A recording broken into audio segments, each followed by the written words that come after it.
So a lot of people ask me, why do you paint on copper? Why copper? And the short answer is that I love copper. I love that whole coppery glow. Um, and when I first started, I actually wanted to do a recycled story and have a recycled sustainable line. So I went to copper yards to see if I can find, bits of copper and turn them, turn scrap into art.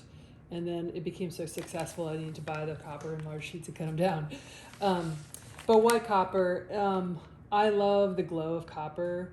And when I'm painting, I love to paint at sunrise and sunset when we have this kind of coppery glow amongst our landscape. And I thought if I can use copper as a base, I can get some of that coppery glow to kind of sparkle through. And I can do something that's never been done in the pastel industry before, which is paint pastel on copper. And as an old innovation director at Nike, I'm still trying to innovate in my art world.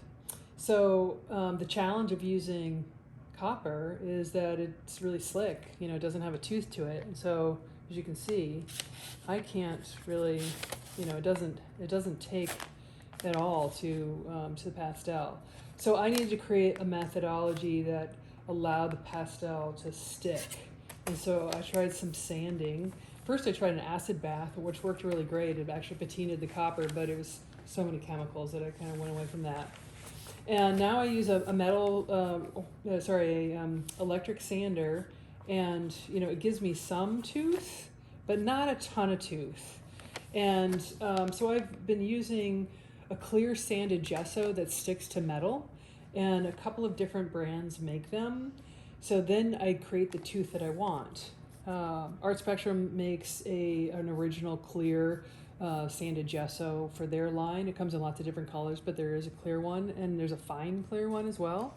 And then Golden also makes two products. One is a pastel ground, and the other one is a fine pumice gel.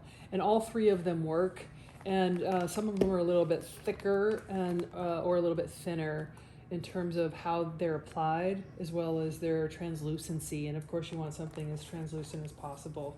As you can see, how I do this is I paint it on, and then I take a roller and just roll a clean texture on there so that it dries. And then once it's dried, I sand the edges, kind of as a bevel sand. And so I have a nice, it kind of brings that sparkle out a little bit. And then I start the drawing process. And of course, you don't have to use a roller. You can use texture. On this particular piece, I have a lot of different texture and created a dark ground, and then carved in, certainly sanded the edges, so that it really can take many, many different layers. And with the beveled edge, I can float mount it, and so it looks more sculptural and a little bit more contemporary in feel. So that when a piece is done, this is sort of the look that you can get. And a lot of the colors that are in here are just the copper kind of coming through, where I don't actually have to paint that copper color. It's just kind of naturally coming through. So it's been really fun to try, painting with different mediums, because most people think that pastel is simply a paper medium. And while I do use lots of the different papers out there, my favorite paper, obviously, for people who know my work, is Le Carte paper. It comes in lots of different colors, as well as Art Spectrum Color Fix paper. I really like the hand of those. But if I were to use an underpainting technique, I really like the new Luxe archival product that's out there. You can really put a lot of liquid medium on them, as well as the very brittle multimedia panel.